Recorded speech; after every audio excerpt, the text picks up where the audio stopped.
प्यारे बच्चों, हम अब विभाज्यता का नियम पढ़ेंगे। विभाज्यता का नियम, विभाज्यता का नियम जिसको हम बोलते हैं डिविजिबिलिटी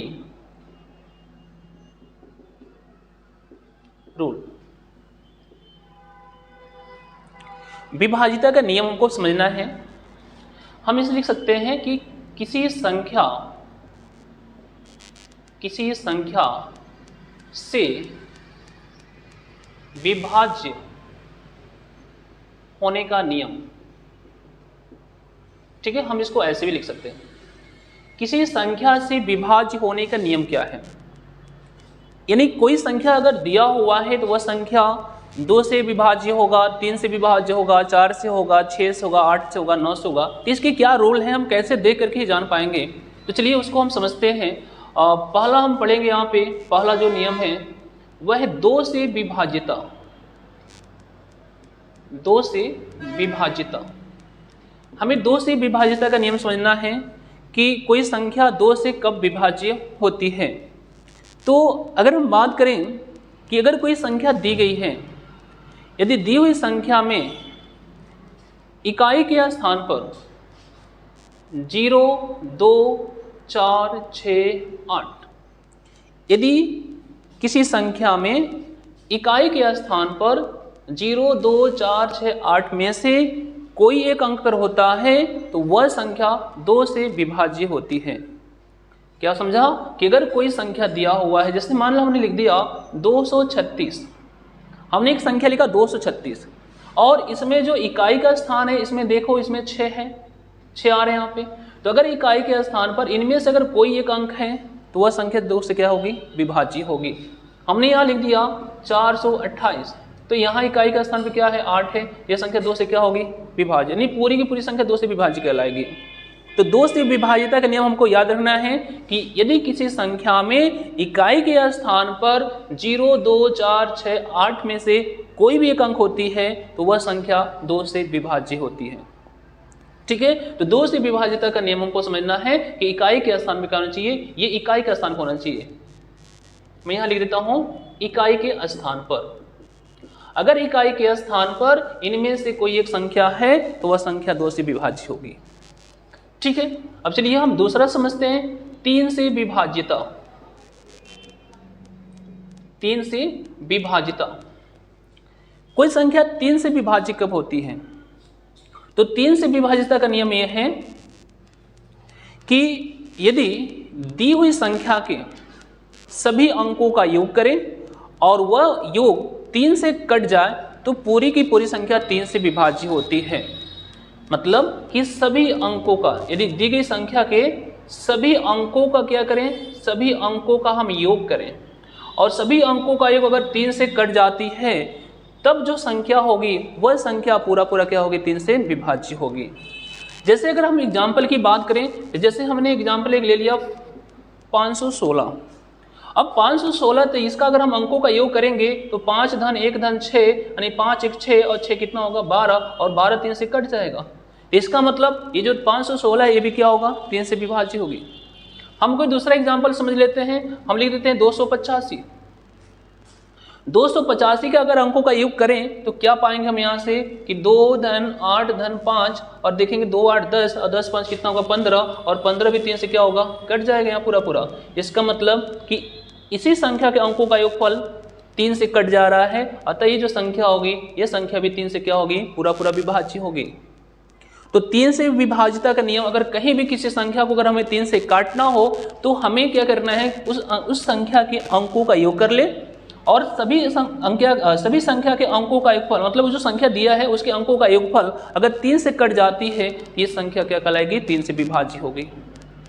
तो 3 से विभाज्यता का नियम हमको क्या याद रखना है कि दी गई संख्या के सभी अंकों का योगफल 3 से विभाज्य हो तो वह संख्या 3 से विभाज्य होती है।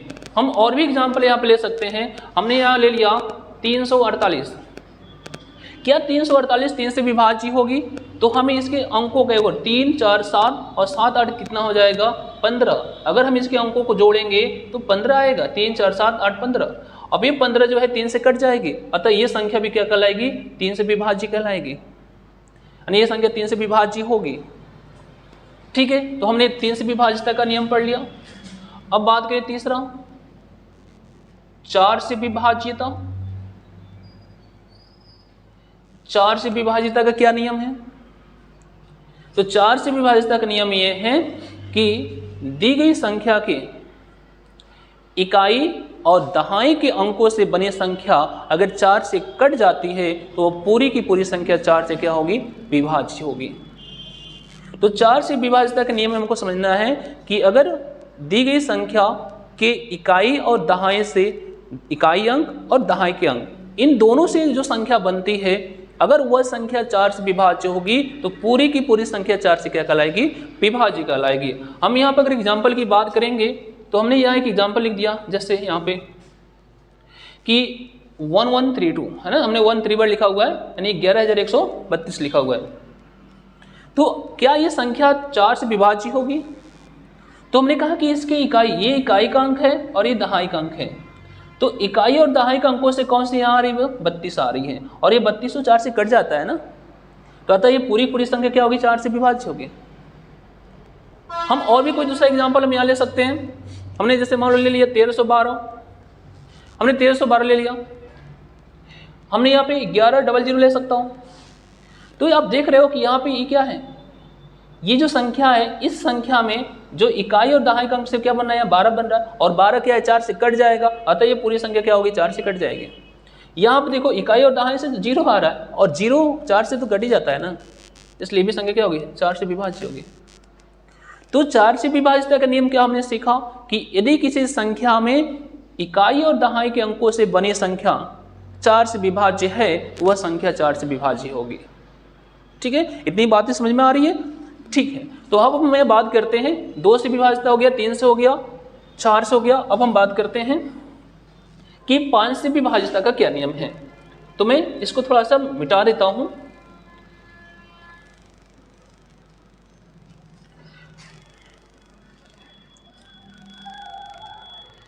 अगला जो हमको पढ़ना है ये तीसरा चौथा पॉइंट है 5 से विभाज्यता। 5 से विभाज्यता, तो 5 से विभाज्यता का क्या नियम है? तो 5 से विभाज्यता का नियम यह है कि वह संख्या जिसके इकाई के स्थान पर 0 हो या 5 हो, वह संख्या जिसके इकाई के अंक पे क्या हो 0 हो या 5 हो, तो वह संख्या 5 से क्या होती है विभाज्य होती है। जैसे हम बात करें 110, और 110 में देखो यहाँ इकाई का स्थान भी 0 आ गया, अतः यह संख्या 5 से क्या होगी विभाज्य होगी। हमने लिख दिया 325, इसमें इकाई का स्थान पे क्या है 5 है, अतः ये पूरी संख्या 5 से क्या होगी विभाज्य होगी। हमने लिख दिया यहाँ पे 1125, ये भी संख्या 5 से क्या होगी विभाज्य होगी। तो 5 से विभाज्यता का नियम में हमको ये समझना है कि यदि दी गई संख्या में इकाई के स्थान पर 0 या 5 में से कोई भी अंक हो तो वह संख्या 5 से विभाज्य होती है। ठीक है, ये हमने 5 से विभाज्यता का नियम पढ़ लिया। अब बात करते हैं हम अगला पॉइंट हम यहाँ पे लिखेंगे 6 से विभाज्यता। 6 से विभाज्यता, तो 6 से विभाज्यता का क्या नियम है?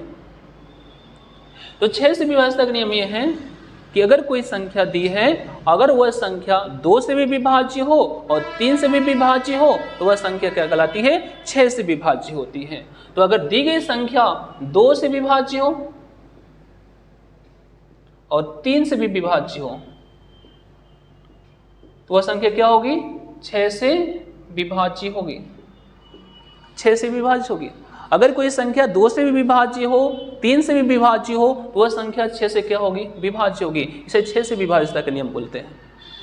अब एग्जाम्पल ग्रुप में जैसे अगर हम एग्जाम्पल लिखना चाहें, जैसे मैं एग्जाम्पल लिखता हूं, जैसे मान लो कि 312, और 312 देखो 2 से विभाज्य का नियम क्या है कि इकाई के स्थान पे 0, 2, 4, 6, 8 आना चाहिए। ये देखो यहाँ पे इकाई का 0 है, 2 है यहाँ पे, इसलिए 2 से भी विभाज्य होगा। 3 से विभाज्यता का नियम क्या है कि सभी अंकों का योगफल 3 से कटना चाहिए। 3 1 4 4 2 6, यानी ये 3 से भी कट जाएगा। इसका मतलब ये तो 2 से भी कट रहा है, 3 से भी कट रहा है, तो इस संख्या क्या होगी 6 से भी कटेगी। ठीक है, हम यहाँ पे दूसरा और भी एग्जाम्पल लिख सकते हैं। जैसे हमने लिख दिया यहाँ पे 810 लिख लिया। 810 में क्या देख रहे हो, यह इकाई का स्थान पे 0 है, तो जब 0 है तो 2 से कटेगा, क्योंकि हमने 2 से विभाज्य का नियम पढ़ा हुआ है कि अगर इकाई का स्थान पे 0 हो या 2 हो या 4 हो या 6 हो या 8 हो, वह संख्या 2 से कटता है। तो ठीक है, तो 2 से कटेगा। और इनके अंकों का योग करूँ, 8 1 9 और 0, तो 9 आएगा। तो ये 9 अंकों का योगफल अगर 3 से कटता है तो वह 3 से विभाज्य होती है। तो इसका मतलब ये संख्या 3 से भी विभाज्य है, ये संख्या 2 से भी विभाज्य है, अतः ये संख्या क्या होगी 6 से विभाज्य होगी। ठीक है, तो 6 से विभाज्यता का नियम हमको ये समझना है कि अगर दी गई संख्या 2 से विभाज्य हो, 3 से भी विभाज्य हो, तो वह संख्या क्या होती है 6 से विभाज्य होती है। ये संख्या 2 से भी विभाज्य है, ये संख्या 3 से विभाज्य है, अतः ये संख्या 6 से भी क्या होगी विभाज्य कहलाएगी। वैसे इस संख्या की बात करेंगे, ऐसे बहुत सारी संख्याएं लिखी जा सकती हैं। ठीक है, तो ये हो गया 6 से विभाज्यता का नियम। अब हम पढ़ेंगे कि 8 से विभाज्यता का क्या नियम है। तो मैं इसको फिर मिटाता हूं, अब मैं अगला समझता हूं। 8 से विभाज्यता,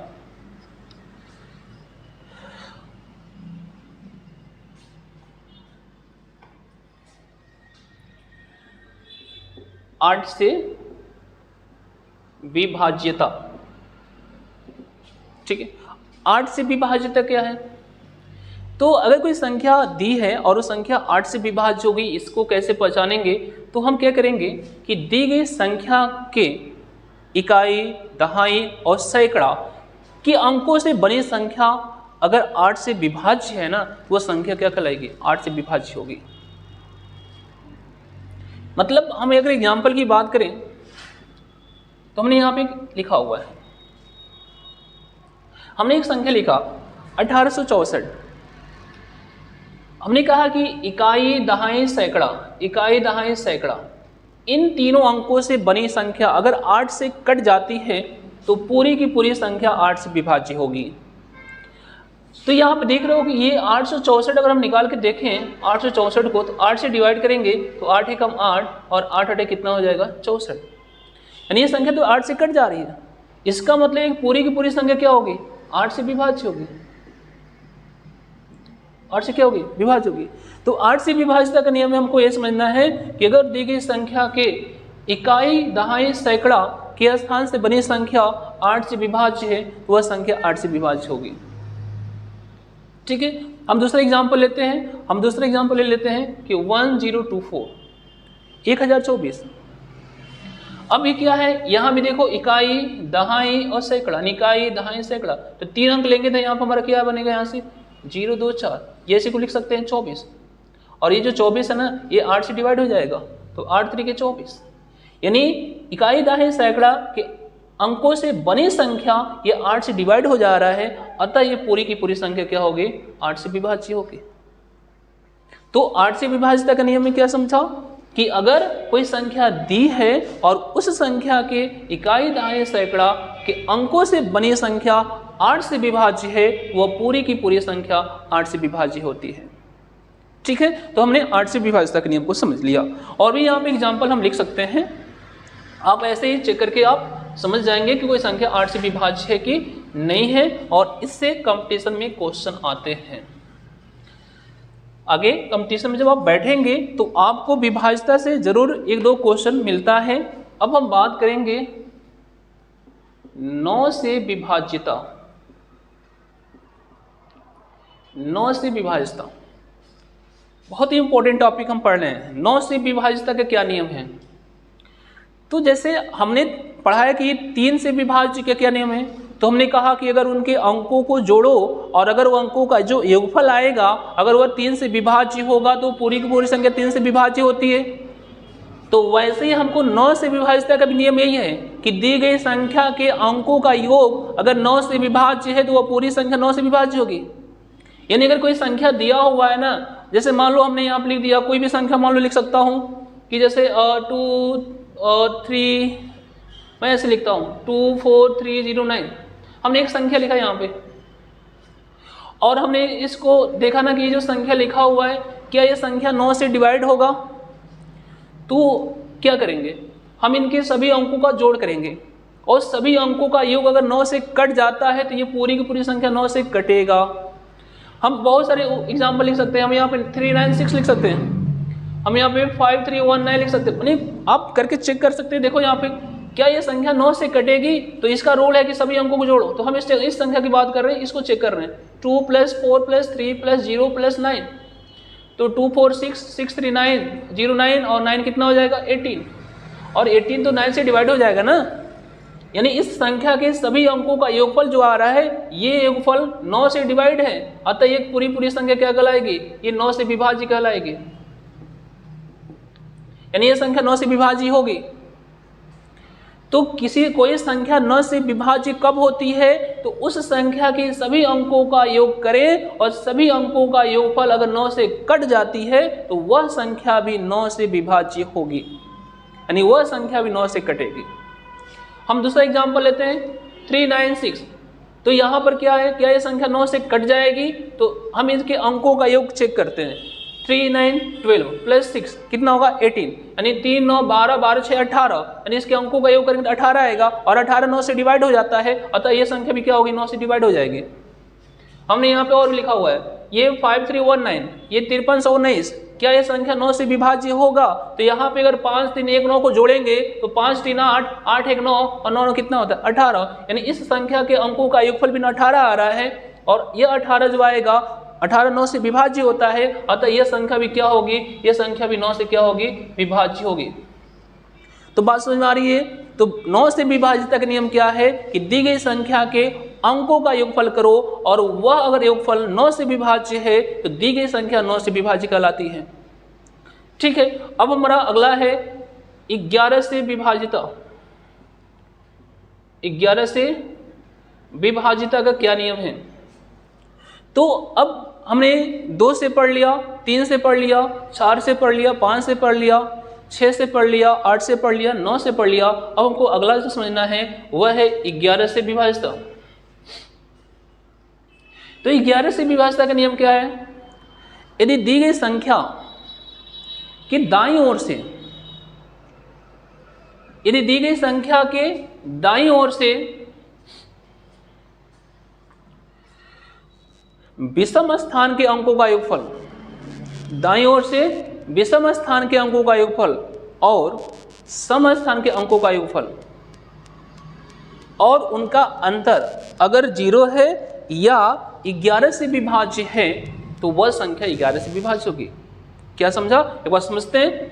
मैंने कहा कि अगर कोई संख्या दिया हुआ है तो दाहिने ओर से क्या करेंगे, विषम स्थान के जो अंक हैं उसका योग करेंगे, फिर जो सम स्थान के अंक है उसका योग करेंगे और दोनों योगफल का अंतर लेंगे, और अंतर करने पे जो संख्या आएगी अगर वह संख्या 11 से कट जाएगी तो पूरी की पूरी संख्या क्या होगी 11 से कटेगी, या तो 11 से कट जाए या 0 आ जाए।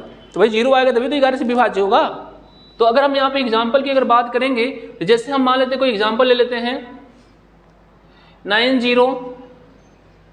909183, ठीक है, सही है, ठीक है। तो ये जो संख्या हमने यहाँ पे लिया हुआ है, क्या ये संख्या 11 से कटेगा, तो दाहिने ओर से क्या करेंगे, विषम स्थान को चेक करेंगे। देखो ये विषम स्थान है, नहीं 1 2 3 4 5 6, तो विषम स्थान कौन है इसमें, पहला, तीसरा, पांचवा। तो जो पहले पाया है उसको विषम स्थान की बात करेंगे तो देखो ये विषम स्थान पे है, ये सम स्थान पे है, ये विषम स्थान पे है, ये सम स्थान पे है, ये विषम, ये सम। तो जो विषम वाले उसको जोड़ो तो कौन आएगा 3, फिर कौन आएगा 1, फिर कौन आएगा 0, ठीक है, 3 1 0, तो कितना आएगा यहाँ पे 4 आएगा। और सम वाला जोड़ोगे 8 9 9, यानी 8 + 9 + 9, तो 9 8 17, और 17 और 9 कितना होता है, तो 26 होती है, ठीक है। अब हम इसका क्या करेंगे, अंतर करेंगे। तो 9 9 18 18 26, ठीक है। तो अब इसका अंतर करेंगे, दोनों योगफल का अंतर, योगफल का अंतर। तो अंतर करेंगे तो 26 - 4, तो कितना आएगा यहाँ से, 26 - 4 22 आएगा। और क्या ये 22 जो है ना, ये 11 से डिवाइड होता है। तो इसका मतलब कि जब ये जो संख्या लिखा हुआ है, इस संख्या के दाहिने ओर से विषम स्थान के अंकों का योगफल और सम स्थान के अंकों का योगफल और इनका अंतर 11 से विभाज्य है, तो इसका मतलब ये दी हुई संख्या क्या होगी, 11 से विभाज्य होगी। फिर समझिए, अगर कोई संख्या दिया हुआ है और अगर ये पूछे कि वो 11 से विभाज्य होगा कि नहीं होगा, तो आप क्या करिएगा कि दाएं ओर से विषम स्थान के अंकों का योगफल करिएगा। ये क्या है, यह है विषम स्थान के अंकों का योग, विषम स्थान के अंकों का योग ये है। और ये क्या है, ये सम स्थान के अंकों का योग, अंकों का योग। तो विषम स्थान के अंकों का योग किया तो 4 आया, सम स्थान के अंकों का योग किया तो 26 आया, और इनका अंतर लिया तो इनका अंतर आ रहा है 22, और 22 जो 11 से कट जाएगा 2 बार में, अतः ये जो दी गई संख्या है ये 11 से विभाज्य है। तो कोई भी अगर ऐसी संख्या दिया हुआ है तो उस संख्या को अगर चेक करना है कि 11 से कटेगा, तो इस रूल के अकॉर्डिंग हम उसको जान सकते हैं कि वह 11 से विभाज्य की नहीं है। ठीक है, तो यहाँ पे हमने ये सीखा कि कोई संख्या किसी संख्या से विभाज्य होती है, इसका क्या रूल है, तो हमने यहाँ पे समझ लिया। बहुत ही इंपॉर्टेंट टॉपिक है, इसको आप याद रखिएगा, इसको अच्छे से आप एक बार फिर से देख लीजिएगा, अच्छे से इसको तैयार कर लीजिएगा। बहुत इंपॉर्टेंट टॉपिक है। ठीक है, बाकी चीज़ें नेक्स्ट वीडियो में।